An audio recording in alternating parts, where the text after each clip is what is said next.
sequência das nossas atividades, nosso trabalho sobre a Revolução Industrial para hoje, né? A gente, só fazendo uma retomada, né, a gente buscou aí uma definição de Revolução Industrial, que uma simples questão, a alteração na forma de se produzir, não foi? Que ocorreu de forma bem drástica, bem dramática, impactante, né? É ridículo usar essa palavra, mas que causou um real impacto na sociedade do século XVIII. Só que não foi uma alteração que só se deu no século XVIII. No século XVIII temos lá a máquina, no final do século XVIII, né? Nós temos lá o surgimento da máquina a vapor, sabe? Mas existem umas relações de trabalho que foram se desenvolvendo no contexto feudal, né? Que teve alterações aí nesse percurso no chamado capitalismo, mas que chega como um auge aqui no contexto da Revolução Industrial, né? Então, ou seja, eu quero conversar com você até chegar na relação aí de operário e burguês, para que na próxima aula a gente possa conversar sobre o movimento sindical que surgiu nesse contexto, que é o cartismo e o ludismo, que foi um movimento muito violento, de fato, e é um violento lembrado, pelo menos, principalmente pelos capitalistas, né, pelos mais capitalistas, porque nós temos vários níveis aí de partidários, de tudo quanto é coisa que você pode imaginar. Então, assim, todos somos capitalistas por conta do sistema que faz parte da nossa sociedade no momento. Mas alguns querem ser mais capitalistas que outros, né? E aí faz uma questão assim, de adesão mesmo. E aí, quando se fala em cartismo, se fala em nudismo, que foi um movimento em que trabalhadores quebraram as máquinas, aí tem gente que fica muito ofendido até hoje, né? Fica muito chateado e fica com raiva de trabalhadores, né? Mas, no entanto, aí a gente gostaria de chegar até nessa aula hoje, falando e comentando sobre as alterações que ocorreram nesse contexto industrial aí, na relação trabalhador e patrão, né, que ocorreu. Então, alguém tem alguma coisa para dizer? Está tudo tranquilo? Deixa eu só já de falar logo, né? A Ana Luísa, no dia que eu coloquei a tarefa lá, a Ana Luísa falou para mim, eu pesquisei um pouquinho sobre a Revolução do Haiti, né? Eu falei, mas por que será que ela está pesquisando isso, né? Inclusive, eu até falei, não, se você quiser então ver, eu tenho uma postagem numa aula aqui, que eu dei no 8º ano, sobre esse assunto, e você pode estudar lá. Aí ontem uma outra pessoa me mostrou um print, né? Porque eu errei. A tarefa que eu coloquei para vocês, que era para ser de Revolução Industrial, na verdade eu só coloquei da Revolução do Haiti, né? Então, ou seja, não é perdido. Vocês precisam saber sobre a Revolução do Haiti. É um estudo que pode ser feito quem já fez. Mas aí, como eu percebi esse erro, eu tirei lá o link, né, do blog. Eu tenho que tirar do GR8 também. E eu não vou conseguir corrigir isso por agora. Eu vou corrigir isso aí só domingo, né, quando eu for planejar as aulas da próxima semana. Então, aí vocês vão, com isso, né, aguardar um pouco, que aí eu vou alterar essas datas todas, depois a gente faz alguma tarefa relativa à Revolução Industrial, certo? Então, desculpa aí quem já fez, eu vi que várias pessoas já fizeram, que bom que sirva como estudo, né, como formação mesmo, e daí na próxima semana a gente faz a tarefa relativa à Revolução Industrial propriamente dita, certo? Então, Professor, sim, o senhor passou alguma atividade de história que é para mandar para o GR8? ainda não. E aquela questão, Obrigada. e outra coisa assim, só para ficar um pouco mais tranquilo quanto a isso, né? Quando for para o GR8, a gente vai colocar lá no cabeçalho da tarefa portfólio, tá? Então, ou seja, não preocupa quanto a esse ponto. Por enquanto é participação, significa só que você envia, tá ótimo, né? E de filosofia precisa ser 2 para o portfólio e história são 3. Então ainda não preparei, porque nós estamos em fase ainda de assentamento, né? Fase de nos organizar aqui onde a gente está e o que nós temos que fazer de verdade. Ok? Então, olha só, meninos, vamos observar aqui, se vocês não têm nada para comentar, né? Essa questão, nós vamos ver essa aula de hoje e mais a aula de sexta-feira e a gente vai mudar o assunto, tá? Então, sabendo que essa aula de hoje, vamos conversar aqui sobre essa alteração. Na aula passada falamos sobre por que na Inglaterra, né? Por que na Inglaterra? Por que os ingleses são pioneiros aí nesse processo revolucionário industrial? Então, nós temos a questão ligada ao mercantilismo, comercialismo, aquelas questões ligadas à política, né, à forma de governo que nós temos na Inglaterra, e outros elementos, né, que foram interessantes aí para a gente perceber o motivo de ser na Inglaterra e o mais importante, que dá o marco, dizer, não, agora é revolução industrial, foi o surgimento da máquina a vapor, certo? Agora, a relação de trabalho, né, as situações assim que estão em volta desse processo. Vamos observar aqui, olha, o que foi o último assunto da aula passada foi a questão nós conversamos sobre a questão dos cercamentos. Né? O que foram os cercamentos? Alguém gostaria de ativar a câmera? Só ativar a câmera não. É bom, falar em câmera, agradecer quem está com a câmera ligada, né? Daiane, professora Daiane, Raíssa, Emily, e vocês outros que puderem ligar e quiserem ligar a câmera, né? Então, ou seja, cada dia mais eu estou tendo menos alunos aqui e mais alunos aqui na escola, né? Então, ou seja, aí inclusive tem uma menina que sempre ligava a câmera, agora ela está aqui na escola, então, ou seja, eu vou ter que conviver com isso, né? Com mais essa perda, mais essa falta aqui. Mas assim, é bom que tenha a câmera ligada, a gente pode trocar ideia muito mais sincera, né? Mas vocês fiquem à vontade. Então, nós conversamos na aula passada sobre cercamentos, ou indicamos que nós falaríamos hoje. O que é? Quem lembra desse ponto? Ou quem sabe alguma coisa desse ponto e gostaria de comentar para a gente aqui, com a gente aqui? Professor, eu entendi que antes desse processo ter início, a terra ela era utilizada de forma coletiva, nos processos onde era chamado de feudos. Aí, com isso, eles tiraram os camponeses e começaram a fazer plantações nessas terras. Certo. Isso que você acabou de dizer é a Revolução Industrial, né? Isso. Então, aí, depois do feudalismo, essas terras passaram a ser demarcadas, cercadas, e aí, como o senhor falou, a terra passou a ser um elemento capitalista, passou a ser vendida, negociada, cada um tinha sua propriedade. Justamente. Então, Professor, e em Sim. decorrência desses cercamentos, muitos camponeses tiveram que ir para as cidades e foi o que resultou na necessidade deles entrar nas empresas, nas indústrias e promover essa revolução. Justamente. No caso, assim, a revolução já estava acontecendo, né? A revolução já estava acontecendo com o surgimento da própria indústria. Aí esses camponeses perderam as suas terras e tiveram que ir para a cidade, o êxodo rural. E aí, para onde eles poderiam trabalhar? Aí, o único local seria a indústria, não tinha outro lugar. Mas tem problema. Qual que é o problema? Má qualificação ou nenhuma qualificação para trabalhar na indústria. E mais problema, muita gente para trabalhar. Isso faz com que o salário se diminua cada vez mais e as condições de trabalho ficam cada vez mais precárias. Então, há um pouco dessas consequências. Mas pensando aí, essa terra demarcada, sabe? Pensa aí, tinha que se pensar em comércio durante o sistema feudal?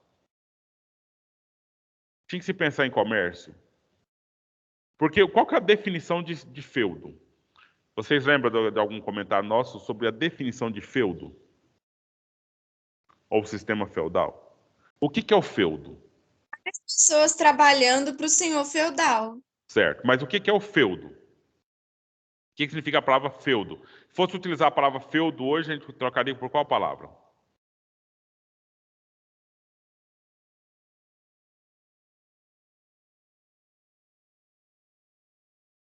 Vamos definir, gente. Feudo é uma unidade autossustentável. Anotaram isso aí? Unidade autossustentável. O que a gente precisa para viver? O que essas pessoas nesse momento precisavam para viver? Precisava de carne? Podia ir lá abater um desses bois aqui. Né? Precisava de cereal? Podia ir lá e plantar um trigo, plantar alguma coisa e colher cereal. Precisava de vegetais? Então plantava sua horta lá, plantava sua roça. Né? Precisava de madeira para construir casas? Ia lá no bosque e tirava essa madeira. Precisava de pedra para fundação? Podia retirar da terra. Então, ou seja, era uma unidade que o comércio era mínimo. Eu só ia comprar de outro senhor feudal aquilo que por acaso eu não conseguisse produzir no meu feudo. Aí tem todo o sentido ter o quê? Ter servo. ou ter escravos. Por quê? Porque tudo que eu preciso ali, eu não vou pagar servo, eu não vou pagar escravo, né? Então, tudo que eu preciso ali, e tudo que eles precisam também, eles vão tirar do próprio feudo, que é uma unidade autossustentável, certo? A Revolução Industrial, ela não ocorreu na fazenda, naquele momento. Hoje já temos Revolução Industrial na fazenda, né? O agronegócio, o agro é pop, o agro é tecnologia, né? Hoje nós temos aí, usa drones para verificar o amadurecimento da soja, se já está na hora de colher ou não. Então, ou seja, o dono da fazenda no Mato Grosso está lá nos Estados Unidos monitorando a soja dele, né? Por internet ou qualquer coisa assim. E aí, essa alteração que temos hoje no mundo rural, aí, agrário, não tem nada a ver com aquilo que estava acontecendo naquele momento lá, certo? Então, eu acabei me distanciando do que eu estava falando aqui agora, desculpa, deu uma desvio de percurso. Me situa, por favor. Feudalismo, unidade, o feudo, autossustentável. Justamente. Então aí, com essa alteração, eu queria falar a questão do comércio, né? Do comércio e a questão de ter servos e ter escravos. Então, nesse contexto, tinha todo sentido, porque eu não precisava de acumular capital para pagar salário para ninguém. Tudo que o servo precisava para viver, ele ia tirar do feudo também, e o escravo também tiraria do feudo também, né? Agora, no contexto industrial, né? No contexto industrial, a fazenda foi perdendo a sua importância de ser, entendeu? A fazenda foi perdendo, o feudo foi perdendo a sua importância de ser, uma vez que na indústria nós temos a produtividade daquilo que se necessita. Então, eu estava até fazendo uma comparação agora há pouco, né? Pensa bem, eu posso pensar um fazendeiro grande mesmo que produz carne, mata vaca, porco, frango e tal, né? Então, comparando com ele e o frigorífico, quem produz mais carne? É claro que é o frigorífico. É claro que é o frigorífico. Por quê? Porque o frigorífico congrega produtos de vários fazendeiros, inclusive os grandes também, que levam tudo para matar lá nesse frigorífico e produz essa carne. Então, agora é uma pergunta que você precisa pensar e precisa entender conforme esse contexto. Quando foi que ocorreu o movimento de abolição da escravatura no mundo todo? Principalmente, mundo todo, eu estou falando o nosso mundo, tá? O Ocidente, as Américas aqui. Então, a abolição da escravatura acabou por completo no século XVIII e XIX, nos países todos aqui da América. O Brasil foi o último, no final do século XIX. Mas bem no início do século XIX, vários países já estavam com o processo de abolição da escravatura. Quem determinou essa abolição da escravatura nesses países? Vocês sabem? A Inglaterra. Né? Por quê? Porque ela se servia do tráfico negreiro. Né? Ela ganhava em cima do tráfico negreiro. Agora, o que tem a ver a abolição da escravatura pelo mundo com a Revolução Industrial? Porque os escravos, porque quando eles fossem libertos, eles virariam consumidores, e aí eles iam consumir os produtos. Certo. E aí precisavam ser, as pessoas, no modo geral, precisavam ser assalariadas, né? Precisavam ter o dinheiro para consumir o produto. A outra comparação, né? Tipo, a minha família tem lá, tem muita pessoa que mora na fazenda, né? Então, assim, no grupo, eu vou matar um porco sábado. Quem precisa de carne? Antes do porco morrer, já estava totalmente dividido, né? Eu vou ficar com o quarto traseiro, eu vou ficar com a costela, eu não sei o que tem, né? E aí, pronto. E não vai matar outro porco até que precise mais de carne, né? Então, ou seja, na questão assim, mais doméstica, mais ruralista, ali, você tem assim um consumo do que tem. Agora, a indústria não. Quantos porcos a indústria mata? Ela planeja, vai matar porco hoje, não vai matar amanhã, mata 500, 1.000 porcos no mesmo dia. E quer o quê? Colocar esses porcos, essa carne no mercado, e as pessoas precisam consumir isso aí. Então, ou seja, uma das situações da abolição da escravatura foi a Revolução Industrial, uma vez que a produtividade aumentou e eu precisava de aumentar com isso o mercado consumidor. Então, o que seria melhor para produzir esse mercado consumidor é assalariando as pessoas nessa questão, nesse processo, ok? Então, com isso, meninos, olha só, êxodo rural já foi até retomado por aqui, né? Acho que foi a Ana Carolina falou, foi a Amanda, não sei. Então, o êxodo rural fez com que muitas famílias saíssem da fazenda e fossem para a cidade. E essa terra, só um adendo ainda, tá, gente? Essa terra, pensa, o sistema feudal existia, os servos pagavam tributos para o senhor feudal para ficar nessas terras e produzir nessas terras, certo? O sistema feudal acabou, os camponeses continuaram nessas terras, né? Continuaram. Depois de ser... Quando o sistema feudal acabou? Só lembrando aqui, questão de história. O sistema feudal acabou mais ou menos... Tem noção? Na transição da Idade Média para a Idade Moderna. A Idade Moderna é marcada pela descoberta do Brasil, por exemplo, quando ocorreram as grandes navegações, que foi lá nos anos 1500, né? No Então, início foi no final do século XIV que os feudos acabaram? século XV, né? Vamos assim dizer. No período do Renascimento a gente já tem, século 400, 500, 600, né? Então, ou seja, o século XV, XVI, XVII. Mas o feudo mesmo, vamos assim dizer, século XV já não tínhamos mais, né? Mas os camponeses ficaram nessas terras. Era terra deles ali. Eles pagavam tributo para ficar lá, o sistema feudal acabou, eles continuaram nessas terras. Cerca de 200 anos depois, quase 300 anos depois, o burguês que está lá na cidade, que está lá com a sua indústria, né? E aí, tem uma terra fulana de tal que era do meu tataravô. Essa terra é minha. E tem gente morando nessa terra. Não. Sai dessa terra, essa terra é minha, por direito. E o camponês, mas meu avô, meu bisavô, meu tataravô sempre morou aqui. Mas essa terra é do meu tataravô, você não tem direito nenhum sobre ela. E aí foi a situação dos cercamentos, né? Eram terras que não tinham cerca, porque eles viviam lá tranquilo, as vacas que tinham tudo misturado, os cabritos que tinham tudo misturado, mas cada um sabia que era o seu.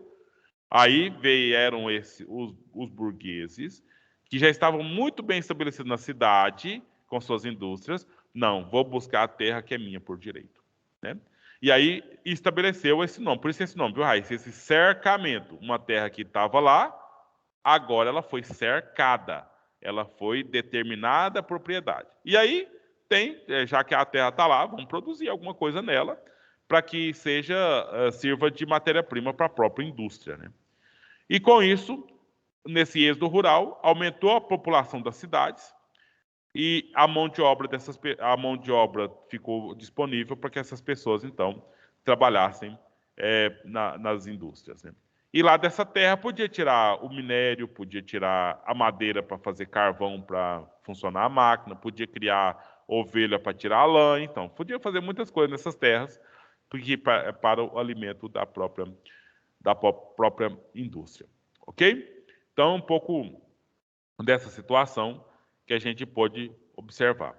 Essa classe, essas pessoas que foram da fazenda para a cidade, mão de obra desqualificada, porque enquanto lá você tem a máquina a vapor para ser operada, essas pessoas eram acostumadas a mexer com enxada, facão, foice, machado, né? Então agora já tinha que trabalhar numa máquina que funcionava sozinha. Olha a situação.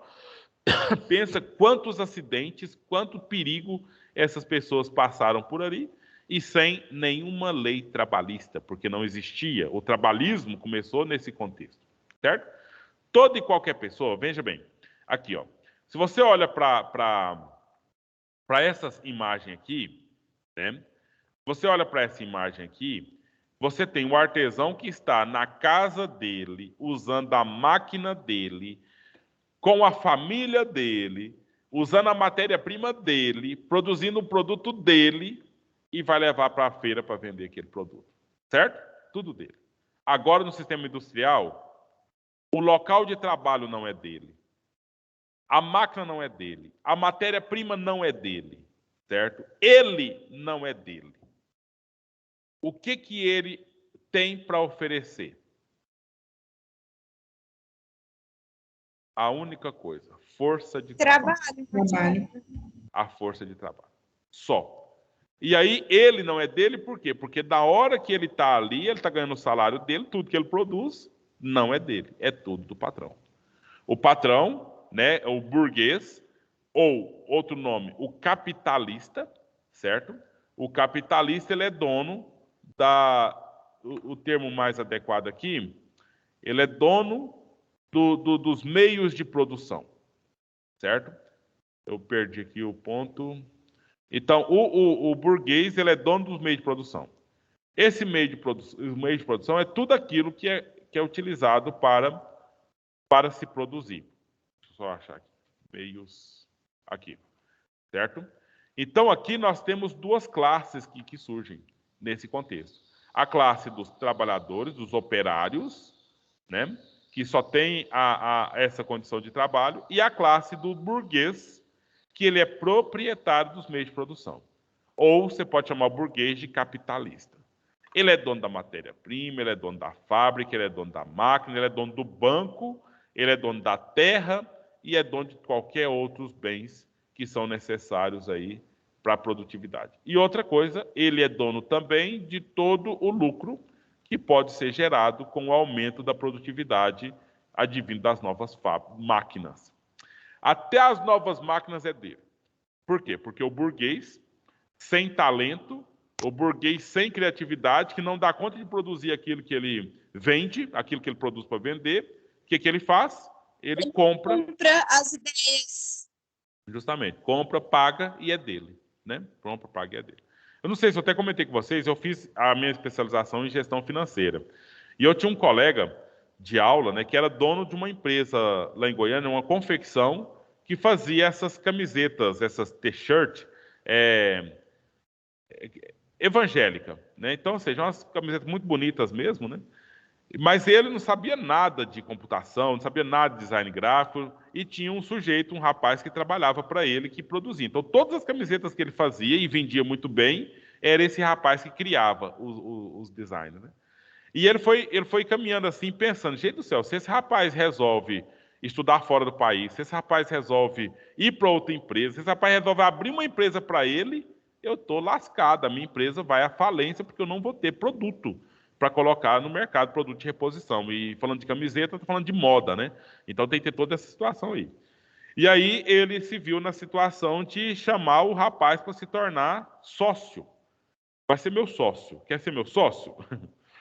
O rapaz, mas eu não tenho dinheiro para entrar com sociedade na empresa. Ele falou, não, você vai entrar com o seu trabalho. E com isso a gente fecha um contrato aqui que você não vai produzir para ninguém no período de tantos anos, né? E pronto. Aí, ou seja, aquele burguês que tinha ali a fábrica, mas não tinha a criatividade para o produto, ele arrumou uma forma de colocar aquele pessoa vinculada a ele, né? E com contrato, etc., tudo bem formalizado nessa perspectiva, né? Tem vários outros exemplos nessa forma. Pão de açúcar. Vocês conhecem a rede Pão de Açúcar? É um dos mercados mais caros do Brasil, os produtos mais caros do Brasil. Você pode fazer qualquer comparação que você quiser, e ele só está em cidades muito grandes, né? A rede Pão de Açúcar em cidades muito grandes.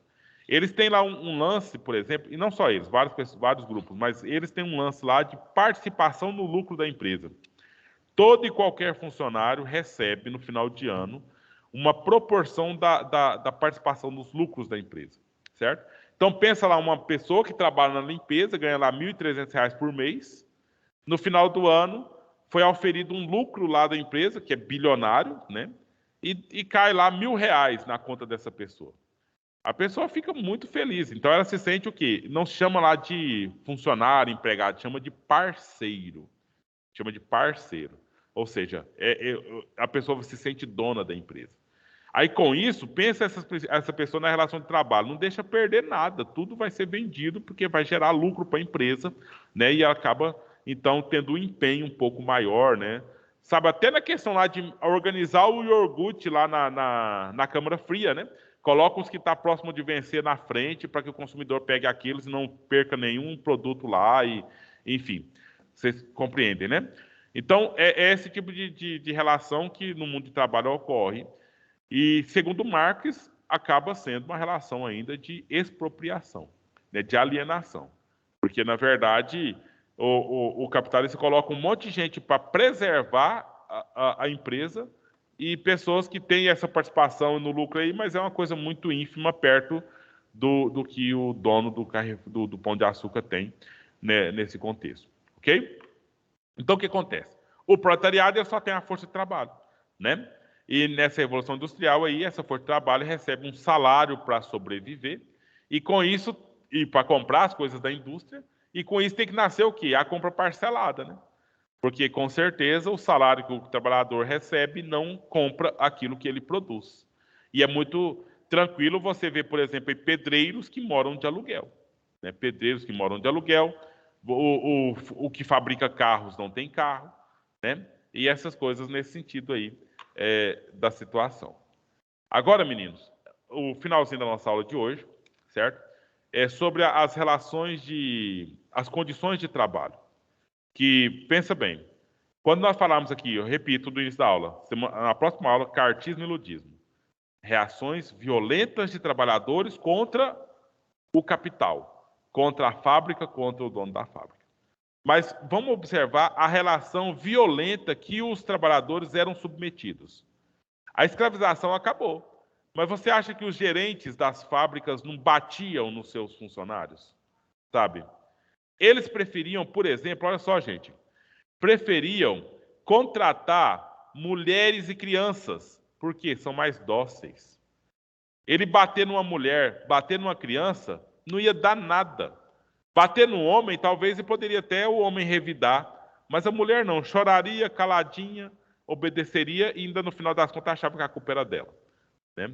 Então, ou seja, eram situações aqui de contratar mulheres e crianças com 4 ou 5 anos de idade. Eu estou com meu filho de 4 anos de idade, ele nem limpa a bunda dele ainda, sozinho, né? Mas, situação essa de pessoas trabalhando com essa idade. E aí eu fico comparando, né? A imaturidade do meu filho hoje, imaturidade, e que eu provoco, né? Porque eu com 7 anos eu fazia comida em casa. Então meu filho com 4 anos, ele não tem a mínima perspectiva de poder fazer alguma coisa com autonomia tão logo, né, por conta da própria criação que a gente vai dando. Não estou falando que é certo ou errado, mas é como a diferença que se dá, né? Então veja bem, olha só. Nem todas as pessoas da Inglaterra usufruíram dos avanços da Revolução Industrial, né? Então teve gente aí que estava tudo produzindo, mas não consumia nada. As fábricas eram em locais úmidos e quentes. Fazia só o galpão e enchia de gente, de máquina lá funcionando, né? Máquinas que aqueciam, né? As pessoas que aqueciam, né? E aí você pensa como é que era o aroma, né? Como é que era ali aquela atmosfera naquele contexto. A ventilação quase que não tinha, etc. A comida dada aos operários era quase sempre pouca, insuficiente e de baixa qualidade. A jornada de trabalho chegava a ultrapassar 16 horas por dia. 16 horas por dia trabalhando. Era comum você encontrar pessoas, dorme, trabalha, dorme aí 6, 7 horas por dia e trabalha o restante do período. Hoje você tem leis trabalhistas, né? Você vai trabalhar só 8 horas por dia, e o que passar disso você ganha hora extra, né, naquele contexto. Se você reclamasse da sua carga horária, você podia ir embora e tinha tanta gente que podia pegar o seu posto de trabalho. Então, muitas doenças infecciosas e tal, e também questões de acidente de trabalho eram recorrentes.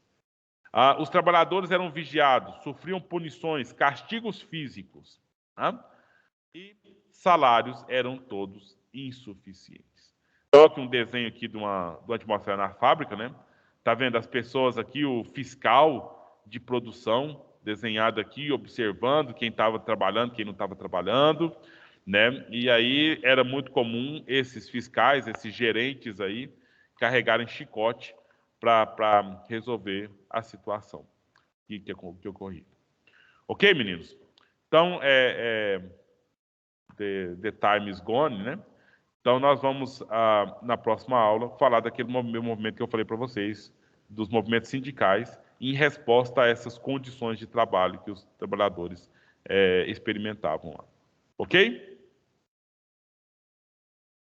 Então, bom dia a todos. Até a próxima, se Deus quiser. E a frequência? No mesmo local. Eu vou colocar aqui no blog de novo, né, no grupo, porque é lá em cima, lá Tá na bom. postagem, que já fica tranquilo nesse ponto. Espera, eu só vou repostar aqui. Então tá bom, até a próxima aula. Aí vocês vê no grupo lá que eu já vou postando lá para vocês.